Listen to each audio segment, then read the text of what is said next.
This 70 quid tablet was available on Prime Day for just 40 quid.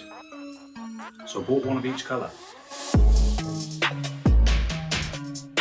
So despite the same colour on the front of each box, I've actually got one of each colour of the Oukitel OT6 tablet, which is the cheapest tablet that Oukitel offer. And it's available currently for just 70 quid off Amazon. But as I said, I was lucky enough to pick them up for about 40 quid each on Prime Day. So naturally, let's get one of each colour. So the first one I've got is the purple model. So let's just crack this one out of the box. I am actually only going to be setting up one of these to actually demonstrate. But in the box, you get your instruction manual, USB-A to USB-C cable, a stylus pen,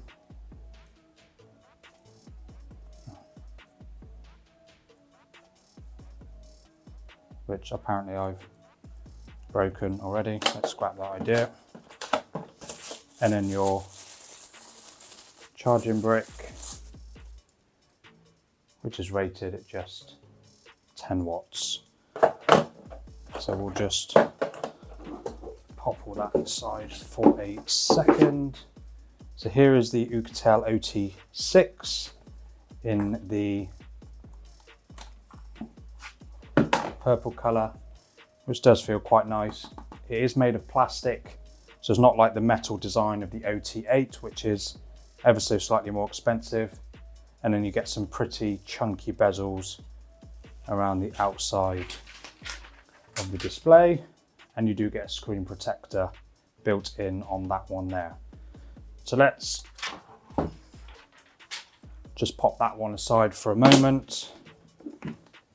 And then we can open the one they've got listed as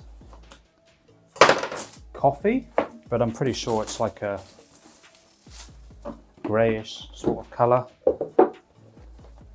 Obviously all the usual bits in the box.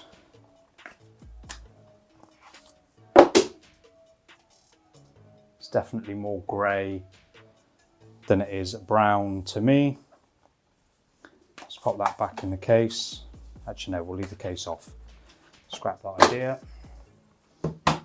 And then last but not least, we've got the green, which is the one that I'm actually going to be setting up to demonstrate. The other two, I'm probably just going to chuck on eBay to get rid.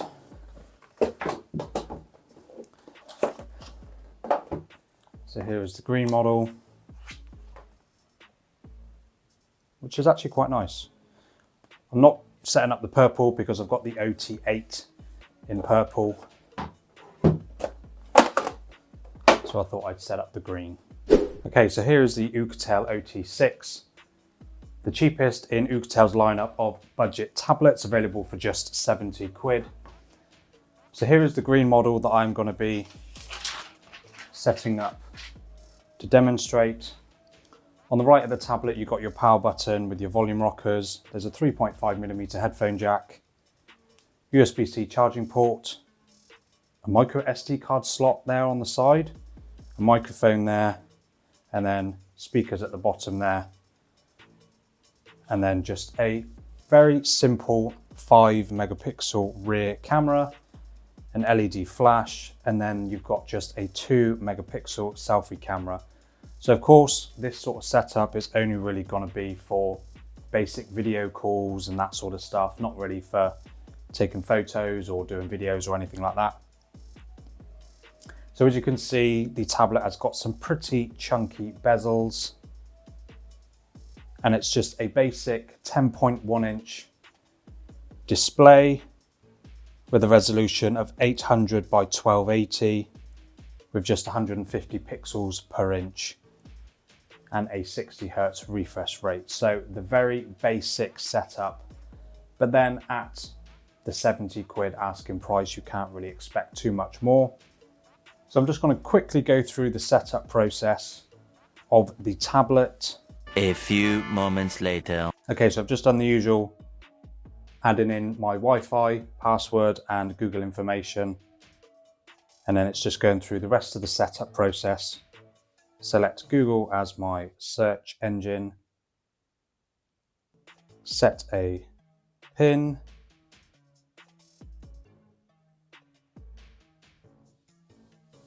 And then it will just go through the Google Assistant bits, which you just agree to.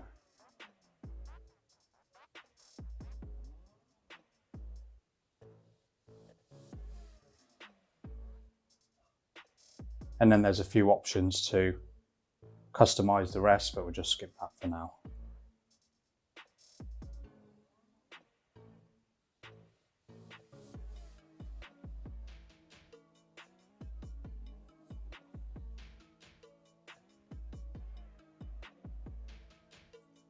So here is the Oukitel OT6, a very basic looking tablet with a standard sort of stock Android feel to it.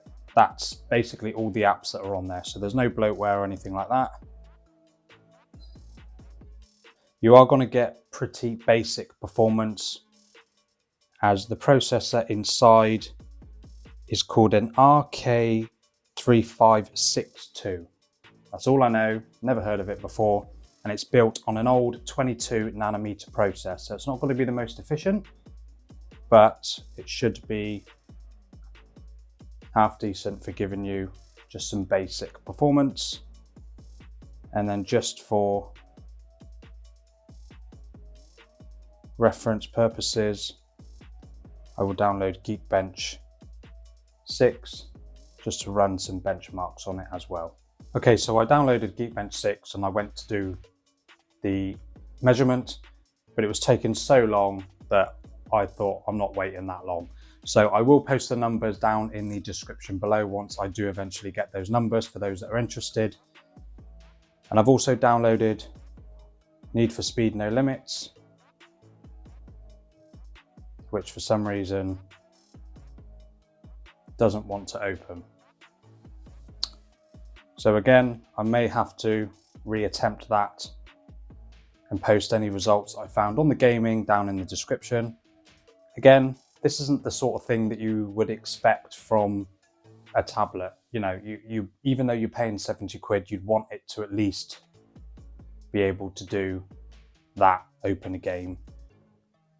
I can't imagine it'd be down to it not being supported, but you just never know. So if we just quickly jump onto YouTube,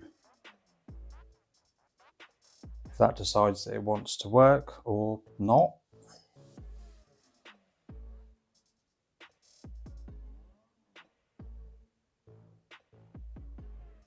Not the most responsive of tablets, I must admit. Again, not expecting a huge amount at this price. Everything is a little bit slow. And then we'll just test out the speakers on this tablet. Here we go then. It's going to be all about that front row. We begin the final lap. It's going to be a battle to the line. Phenomenal. The new Galaxy A06 cost less than 100 quid brand new. So let's unbox it. So this is the new Galaxy A06, released just last month, and it's one of Samsung's newest entry-level smartphones. It's cost me just less than 100 quid brand new off eBay.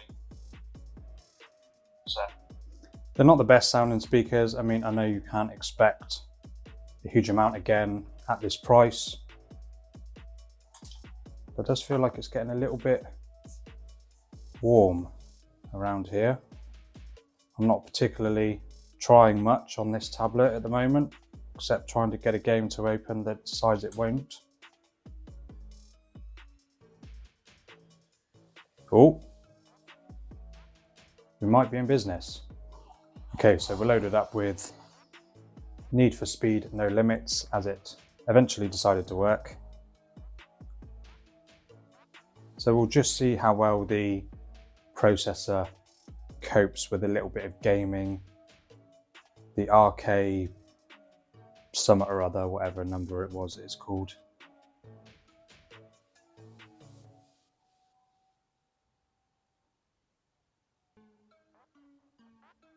And I'll tell you what, I'm apparently going 170 kilometers an hour, but it certainly doesn't feel like it.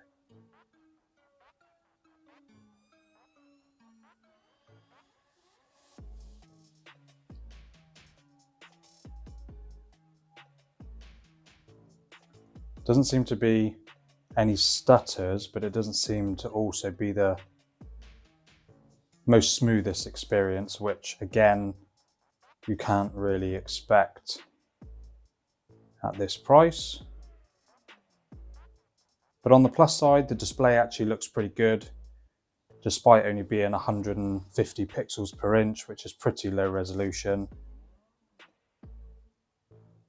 Overall, the color reproduction on the display looks pretty good. No, I can't bother to continue.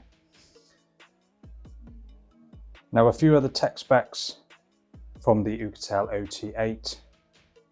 You do get 64 gigs of storage on board, which of course you can expand with that micro SD card. And it comes with a pretty basic 4 gigabytes of RAM, but you can expand that memory using some of that 64 gigs up to an extra 12 gigs to give you 16 gigs of RAM, which I may well do and then update in the comments if I do find any performance improvements. And of course, opening and closing apps isn't the fastest. And I'll imagine that's possibly got something to do with the eMMC 5.1 rated storage on this device. So you haven't got any UFS graded storage on here, which no doubt will have something to do with just how quickly apps open, etc. And then if I just jump onto the camera quickly, which is just a basic 5 megapixel camera, which again, of course, won't get you the best photos, especially not in this sort of average light.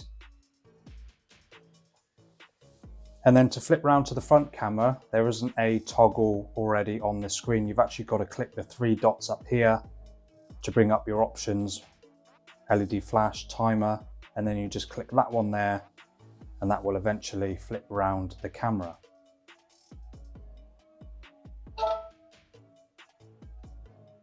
And that literally looks like I've just got out of bed. And naturally, the quality of the photo isn't great. But for those using this sort of tablet, you're not really going to use it much for the camera. And again, temperature wise, it does seem to be warming up around this sort of area here. But yeah, I mean, for a basic tablet, I think this is absolutely fine, especially for those that want to just watch a little bit of video, play a little bit of light gaming and just browse online. This will be absolutely fine. And in terms of customization, etc., you've just got the usual bits and bobs. There's a couple of on-device wallpapers if you want to change it up, but of course you can download your own if you want to. You can change the home screen layout with the grids, etc. if you want to. I'm not going to bother. But overall, it's just a very clean version of Android, which is nice. You can change the text size and the display size. You can switch on dark mode. All the usual bits that you would expect from most tablets, to be honest, even at this price. So for 70 quid, if you just want a tablet that you can watch a bit of video, browse online, and do a bit of social media, this will be absolutely fine. But of course, let me know down in the comments what you think of this tablet. Is it one you'd consider buying? And I've also got the OT8, which you can pick up for a little bit more. I've got that in this nice purple color. So check out that video if you're interested. and I'll see you in the next one.